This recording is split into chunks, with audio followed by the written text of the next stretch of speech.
Hey gang, Bill Sheridan with the Maryland Association of CPAs, kicking off your week with another great CPA story for you. We are tracking down that elusive CPA purpose, right? The why behind what CPAs do, looking to change the narrative about the profession just a little bit. And my guest this week to help us do that is Corey McLaughlin.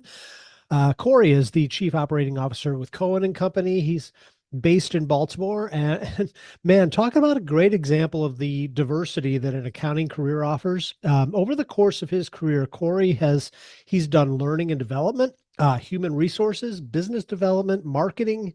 He's been a COO and a CFO, and all of that from a background in accounting. Just more evidence, right, of the countless paths that are open to accounting and finance professionals. I'm going to let Corey take it from here, explain a little bit more about his path and why it's important. Here is Corey I McLaughlin really with didn't know his what I CPA wanted to story. do. Funny side story, I went to sign up for classes in the summer before my freshman year, and I called my dad after I signed up for classes, and I took a 4 credit chemistry class, and he's like, "Why in the world would you take that?" And I'm like, "I don't know, maybe I'll be a chemist." He's like, "You're not going to be a chemist." Um, and he was right. He was right. Turned out to be my only D, Bill, in college. So the old infamous Scott the professor that wrote the book kind of thing. Yeah, That's I'm always well.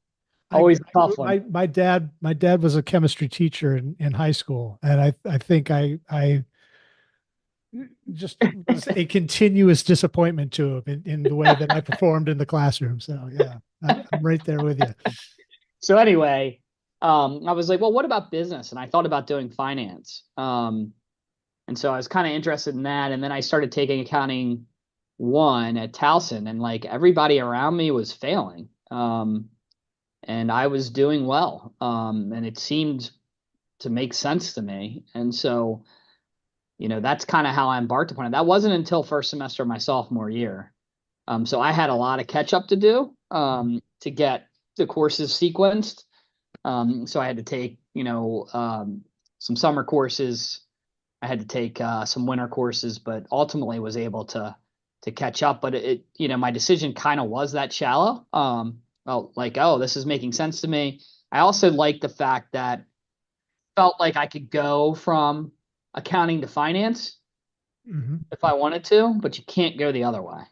Right, right. And that sort of job security of being a licensed professional um, and having some more flexibility with that was really, really meaningful to me. So What was it about it that made sense to you?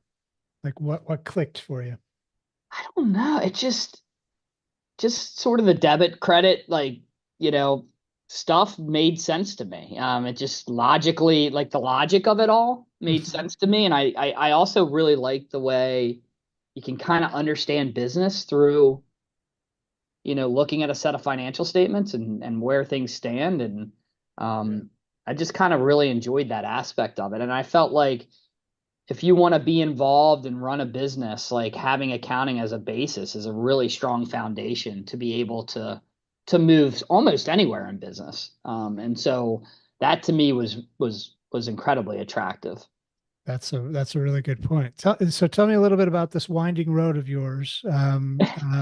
Where did it start, and how did you get to where you are now? So the irony of when I was coming out of college versus where we sit here today, Bill, is it was harder to find a job then in 1996. So I was able to find a job at a local CPA firm in Towson that has since merged into Clifton Larson Allen. And I went there, worked there for a couple years. That was banks, governments, nonprofits kind of work. And it was generalist, right? Like I did everything. I assurance, tax, the whole works. Um, I kind of felt like that was bottom feeder type work. I learned a lot, because a lot of the books in those entities were a mess and I had to clean them all up. And Right. so I learned a lot from that perspective, but I just felt like for me and my career and my desires, it wasn't really the space I wanted to play in. So I knew a partner in a firm called Arthur Bell, who brought me over to Arthur Bell. And Arthur Bell had that finance background that I talked about earlier, because they did accounting work for hedge funds. Gotcha. Okay. And so that combination to me was really attractive, right? Because I had this interest in finance, but I went accounting. And so being able to work on hedge funds and seeing how they traded and made money was really attractive to me. So that firm grew from 30 people. I joined in August of 98. It grew from 30 people to 150 by, call it, 2017. So through that growth process, one, I got to work on a lot of the largest hedge funds in the world, which was incredible, both from an assurance and an advisory perspective. But two, also was able to work on building the business of the firm. So you can imagine how much changes from 30 people to 150. Oh man. You know, you Yeah. need more formalized scheduling processes. You need more formalized financial practices. You need set training and business development. So I was able to get involved in all of those things.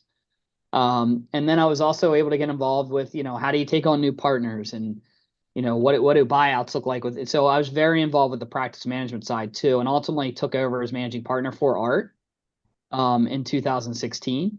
Uh-huh. At which time, I ran the firm for a year and a half, 2 years, made a decision, and I had known Chris Bellamy, who's Cohen's CEO, for 8 years prior to that. They had a really strong registered fund practice, and Arthur Bell had a really strong private fund practice. We felt like the combination of those two things was a really powerful statement to the marketplace, and Oh, nice. made a decision to um, combine the firms. Gotcha. And so Arthur Bell joined Cohen, and Cohen at that time was 60 million, and Arthur Bell was, call it, 20 million, so 80 combined. And our 2025 budget's looking at 215. So in 8 years, pretty tremendous growth. Been a really fun run.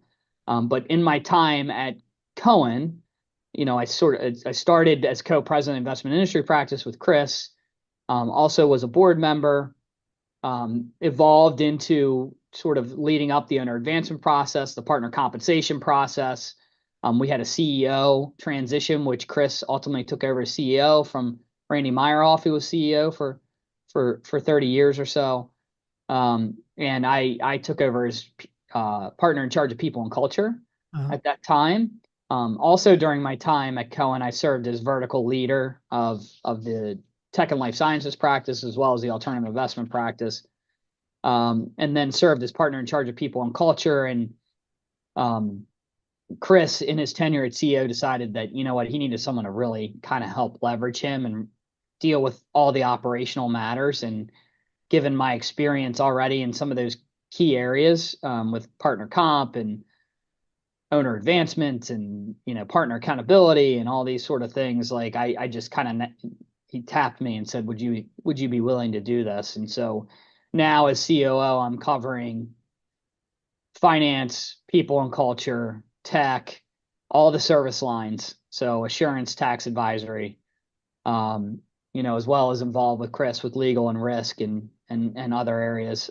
So pretty, like I said, winding path. And that's a long-winded story, but that's the truth of where it has. And I think it shows people how accounting can really lead to a bunch of different opportunities. It's not like you may start doing debits and credits like I did at Wood and Benson, where I was fixing books and learning all that and figuring it out, but it opens up so many doors and so many possibilities that it's a compelling major from that perspective.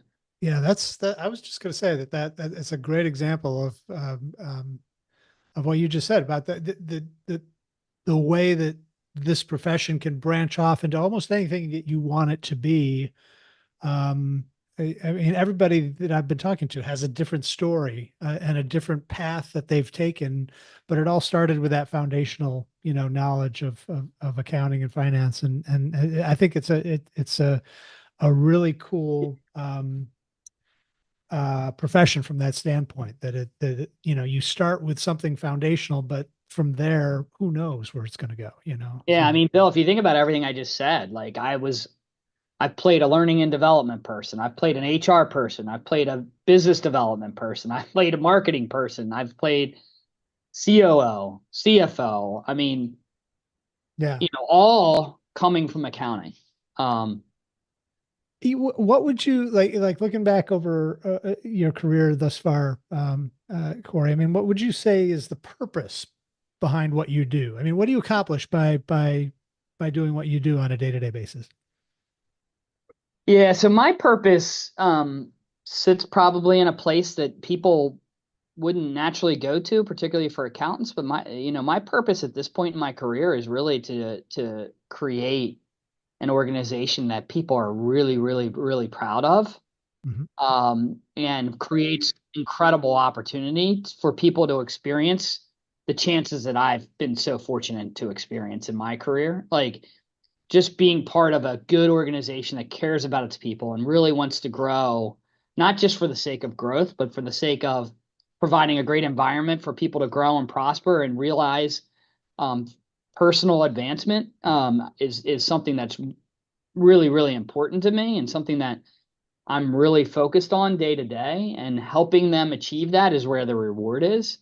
And so, that's something that we talk about all the time at Cohen, and something that really is personally meaningful to me. Like you can make a lot of money, right? You can be a part of an organization that just grows for the sake of growth, but like, is anyone really going to remember that when you're not here? But if you can impact a group of people's life and maybe take them somewhere where at first they were hesitant to go, or didn't understand the benefit, and then they see it and they play it out and they achieve that, and you were part of that journey, like that's an opportunity to have a really great impact on someone's life. And so that's my state that I'm in today, is like creating that environment of growth for people. Yeah. um and so that's exciting for me. And that's again, not something that you would think of typically when you think of, accounting and finance. But what a terrific purpose that is to, like as you said, having that type of impact on the lives and careers of other people, um, is, I mean, you're having a direct impact on their work and their purpose and their lives, and that's got to be tremendously rewarding. So, Yeah, yeah, for sure. what do you love most about being a CPA? Huh. It's a good question. I mean, honestly, not to be redundant, but just so thankful and grateful for all the opportunities it's presented me. So, Bill, I've come from nothing. My parents were divorced when I was 10. I lived with my mom in Bel Air. She didn't have a lot. I was the typical Gen X latchkey kid. And struggled through college. Didn't really have any money. It wasn't easy.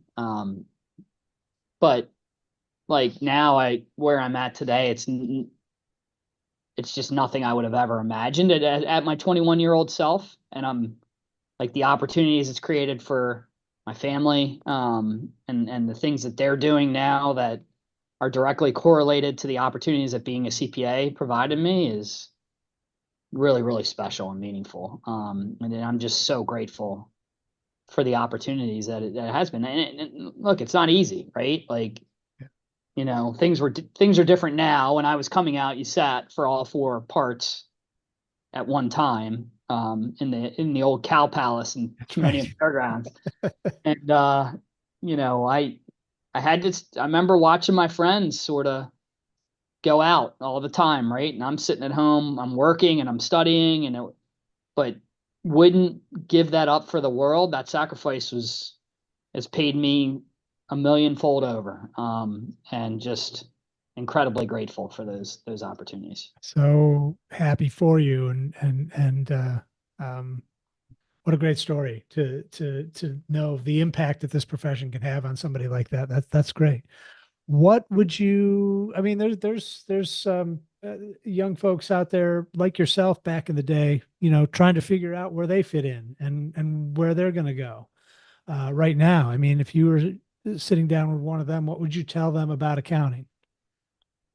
Yeah, I would I would tell them to give it a chance. Like if nothing else, particularly if you're interested in business, like I look back, I remember people took accounting in high school, at my high school, and I remember thinking, is that like some kind of weird trade? Or like, I just didn't understand, Mhm. how meaningful accountants are and how important they are to the business world.